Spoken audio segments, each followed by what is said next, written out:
Malam itu, di kamar pengantin kami, aku mendengar bisikan lembut, "Terima kasih sudah menikahi kami." Aku tersenyum, mengira itu candaan istriku.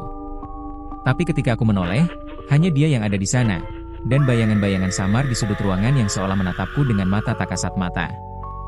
Halo, teman-teman Bunga Malam. Selamat datang kembali di channel yang membawa kalian ke kisah-kisah penuh misteri, ketegangan, dan getar emosi yang mengguncang jiwa.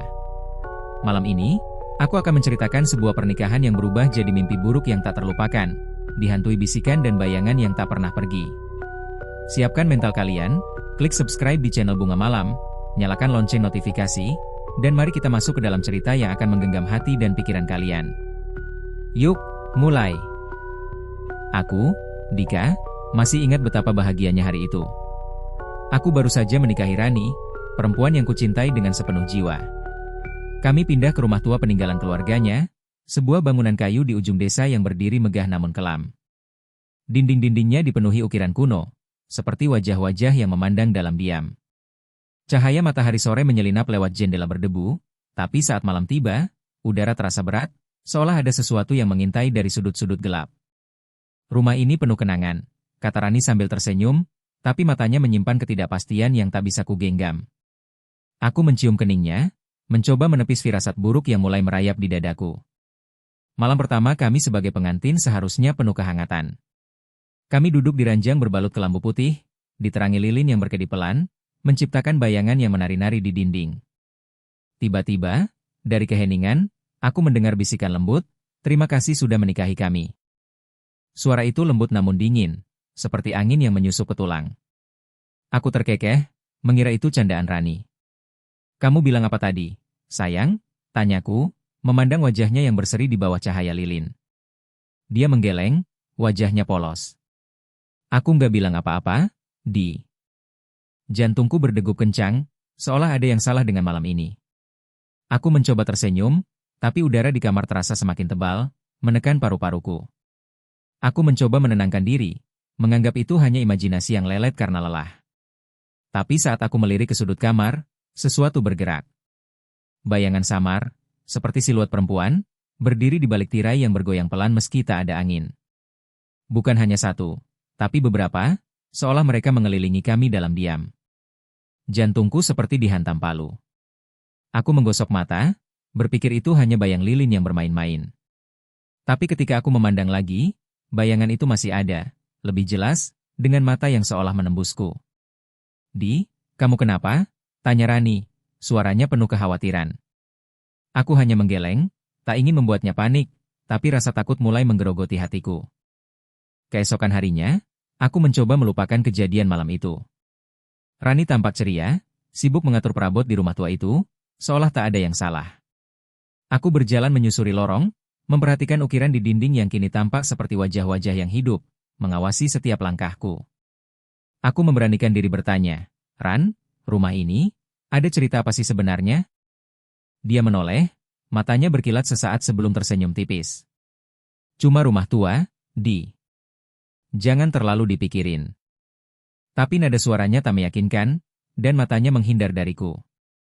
Aku ingin mendesak, tapi ada sesuatu dalam diriku yang berkata untuk diam, seolah rumah ini sendiri memintaku berhenti bertanya. Malam kedua, aku terbangun dari mimpi yang mencekam. Dalam mimpi itu, aku berdiri di tengah ruangan gelap, dikelilingi perempuan-perempuan dengan wajah mirip Rani. Mereka memandangku dengan senyum yang dingin, mata mereka kosong namun penuh makna. Salah satu dari mereka mendekat, tangannya yang pucat menyentuh wajahku, dan berbisik, "Kamu sekarang bagian dari kami." Aku tersentak bangun, keringat dingin membasahi tubuhku. Rani tertidur pulas di sampingku, napasnya teratur, tapi udara di kamar terasa seperti menekanku, seolah ada banyak mata yang mengintai dari kegelapan. Pagi itu, rasa penasaran dan ketakutan mendorongku untuk menjelajahi loteng rumah. Tangga kayu tua berderit di bawah kakiku, setiap langkah terasa seperti melanggar batas yang tak boleh dilewati. Di loteng yang pengap, aku menemukan kotak tua berdebu. Di dalamnya, ada foto-foto hitam putih yang membuat jantungku hampir berhenti. Perempuan-perempuan di foto itu mirip Rani, dari gaun kuno era kolonial hingga pakaian modern. Di belakang salah satu foto, tertulis dengan tulisan tangan yang gemetar, "Keluarga abadi." Aku memandang foto-foto itu, dan seolah-olah wajah-wajah itu memandang balik, menuntut sesuatu dariku. Malam itu, bisikan kembali terdengar, lebih jelas, lebih mendesak. Kami senang kau di sini, kata suara-suara itu, seperti paduan suara dari banyak mulut yang tak terlihat. Aku menoleh ke Rani, yang tertidur dengan wajah damai, tak terganggu oleh suara yang membuatku gemetar. Aku bangkit dari ranjang, berjalan ke sudut kamar, berharap menemukan sumber suara itu. Tapi yang kulihat hanya bayangan-bayangan yang kini tampak lebih nyata, bergerak pelan seperti asap yang membentuk sosok manusia. Aku mundur, napasku tersengal, merasa seperti ditarik ke dalam kegelapan yang tak bisa kuhindari. Keesokan harinya, aku tak tahan lagi. Aku menarik Rani ke ruang tamu, suaraku gemetar. Ran, apa yang kamu sembunyikan? Aku dengar suara-suara itu setiap malam. Wajahnya pucat seketika, matanya berkaca-kaca. Jangan tanya itu, Di. Aku takut kamu gak kuat, katanya pelan, suaranya hampir pecah. Aku memegang tangannya, mencoba menenangkannya, tapi hatiku sendiri dipenuhi ketakutan. Aku harus tahu, Ran. Aku suamimu. Dia menunduk, air mata jatuh ke pangkuannya, dan aku tahu bahwa rahasia ini lebih besar dari yang kubayangkan. Rasa penasaran mendorongku untuk mencari jawaban di luar rumah. Aku menemui Buyem, tetangga tua yang tinggal di ujung gang. Matanya memicing saat aku menyebut rumah itu. Keluarga Rani, mereka punya ikatan khusus, katanya dengan suara bergetar. Rumah itu bukan cuma rumah, Dika. Jiwa leluhur mereka terikat di sana, nggak pernah pergi. Aku merinding, bulu kuduku berdiri. Apa maksudnya? Tanyaku, suaraku nyaris hilang.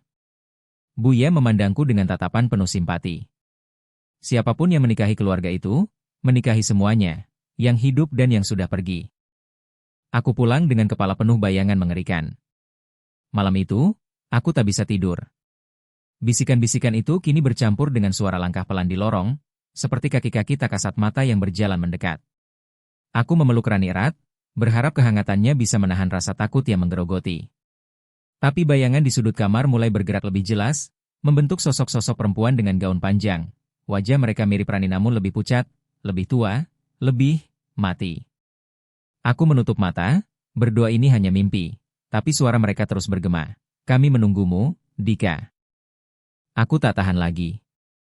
Pagi itu, aku menyeret Rani ke ruang tengah, suaraku penuh amarah dan ketakutan. Rani, ceritakan semuanya. Apa yang terjadi di rumah ini? Siapa, kami, yang mereka maksud? Air mata mengalir di pipinya, tubuhnya gemetar. Aku takut kamu pergi, Di, isaknya. Aku takut kamu gak bisa terima. Aku memegang pundaknya, mencoba menahan gemetar di tanganku sendiri. Aku gak akan pergi, tapi aku harus tahu. Rani menunduk, suaranya hampir tak terdengar. Mereka, leluhurku. Mereka masih di sini, Di. Dan sekarang, kamu bagian dari mereka. Malam berikutnya adalah puncak kengerian.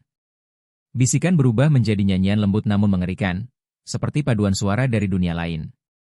Aku berdiri di tengah kamar, memandang bayangan-bayangan yang kini tak lagi samar. Mereka berdiri di sekitar ranjang, perempuan-perempuan dengan wajah mirip Rani, mata mereka kosong namun penuh hasrat. Kami keluargamu sekarang, kata salah satu sosok, suaranya seperti angin yang membekukan darah. Aku memandang Rani, yang duduk di ranjang dengan wajah pucat, seolah dia juga tak bisa melawan kehadiran mereka. Rani, apa ini? Teriakku, suaraku pecah di tengah kepanikan. Dia menangis, tubuhnya lunglai. Aku gak bisa lepas dari mereka, Di. Keluargaku, mereka mengikat jiwaku ke rumah ini. Dan sekarang, kamu juga terikat. Aku mundur, kepalaku pusing, dunia seolah runtuh di sekitarku. Rumah ini bukan rumah, tapi penjara jiwa-jiwa yang tak pernah pergi. Aku ingin lari, tapi melihat Rani yang menangis, hatiku terbelah. Aku mencintainya, tapi bagaimana aku bisa hidup dengan ini? Malam itu, aku mencoba berbicara dengan mereka. Aku berdiri di tengah kamar, suaraku gemetar. Siapa kalian? Apa yang kalian inginkan dariku? Tak ada jawaban, tapi udara tiba-tiba terasa hangat, seperti pelukan tak terlihat. Salah satu sosok mendekat, wajahnya mirip Rani namun lebih tua, dengan senyum yang lembut namun menyeramkan. Kami hanya ingin keluarga, bisiknya, dan aku merasa jantungku terhenti. Mereka bukan ancaman, tapi kehadiran mereka terasa seperti belenggu yang tak bisa kulepaskan. Aku dihadapkan pada pilihan yang mengerikan, pergi dan meninggalkan Rani, atau tetap tinggal dengan keluarga yang tak pernah kuinginkan. Aku duduk di samping Rani, memandang matanya yang penuh ketakutan dan cinta. Kalau kamu pergi, aku nggak akan menyalahkanmu, katanya, suaranya penuh luka. Tapi aku tahu, meninggalkannya berarti merobek hatiku sendiri. Aku memeluknya, mencoba menahan air mata. Aku nggak akan ninggalin kamu, Ran. Tapi, aku takut. Dan di kegelapan, aku merasa bayangan-bayangan itu tersenyum. Malam berikutnya, aku mencoba menerima kehadiran mereka. Aku berbicara pada kegelapan, jika kalian keluarga Rani, maka kalian juga keluargaku. Tiba-tiba, nyanyian itu berhenti. Bayangan-bayangan itu memudar, tapi aku masih merasakan kehadiran mereka, seperti angin yang membelai pelan. Aku tak tahu apakah mereka menerimaku atau hanya menunggu, tapi untuk pertama kalinya, aku merasa sedikit damai di tengah kengerian. Aku memilih tinggal demi Rani. Setiap malam, aku masih mendengar langkah pelan atau bisikan samar, tapi kini aku belajar hidup dengan mereka. Rani dan aku berusaha menjalani hidup kami, meski bayang-bayang leluhur selalu ada di sudut mata. Kamu yakin, Di? Tanya Rani suatu malam, matanya penuh harap dan rasa bersalah. Aku menggenggam tangannya erat. Selama kamu di sisiku, aku bisa hadapi apa saja. Tapi di dalam hati, aku tahu aku tak akan pernah benar-benar bebas. Seiring waktu, bisikan itu benar-benar lenyap, tapi kehadiran mereka tetap terasa. Kadang, aku melihat siluet di cermin, atau merasa sentuhan dingin di pundakku saat aku sendirian. Tapi anehnya, aku tak lagi takut. Mereka bukan hantu, bukan ancaman, justru seperti keluarga yang mengawasi dari dunia lain. Aku dan Rani belajar hidup dengan mereka, membangun cinta kami di tengah rahasia yang tak pernah usai.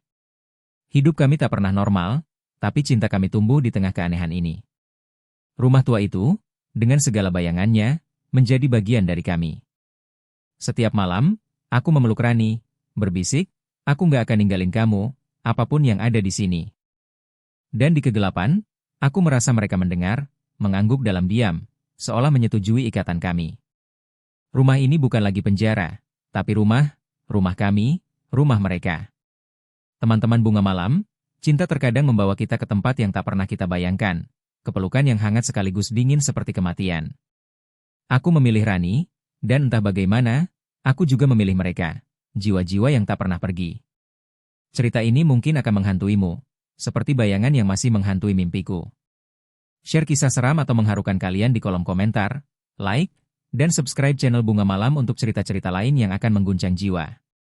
Sampai jumpa di kegelapan berikutnya. Cinta bisa membuat kita menerima hal-hal yang tak terbayangkan, bahkan yang berada di antara dunia hidup dan mati. Di rumah tua itu, aku belajar bahwa keluarga bukan hanya soal darah, tapi juga ikatan tak terlihat yang mengikat kita, bahkan dengan mereka yang telah lama pergi. Kisah ini akan terus bergema dalam benakku, seperti bisikan yang tak pernah benar-benar hilang.